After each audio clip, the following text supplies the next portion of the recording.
રાજકોટના ધોરાજીમાં એક ચોંકાવનારી ઘટના સામે આવી, જેમાં 8 વર્ષના નિર્દોષ બાળક પર છેડતીનો ગંભીર આરોપ લગાવી એક પરિવાર પર હિંસક હુમલો કરવામાં આવ્યો। ધોરાજીના મારડિયા ફળી વિસ્તારમાં બનેલી આ ઘટનામાં સપના અને મકબૂલ સહિત 7થી 8 શખ્સોના ટોળાએ પરિવાર પર તૂટી પડી આતંક મચાવ્યો।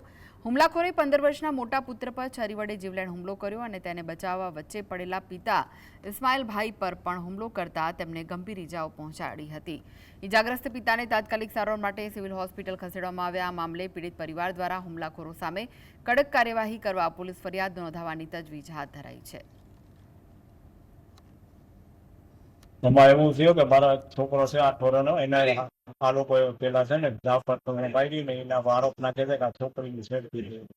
8 વર્ષનો છોકરો મારો આ બેઠો થઈ ગયો, છેડતી કરે એવું તો જોઈ લે। પછી ફરિયાદ કરવા ગયા અને ઘરે રામની મમ્મીને કહે એની મમ્મી એટેક મારી છે, એને માર્યું મારા 15 વર્ષના છોકરાને છરી લઈને મારવા છે। એ છરી પકડી લીધી બચાવવા માટે, એના હાથમાં છરી એ લાગી 7-8 જણા, એમાં એક સપના વાળો છે એના મકબૂલ ગરીમાં હતો ને 7-8 જણા એના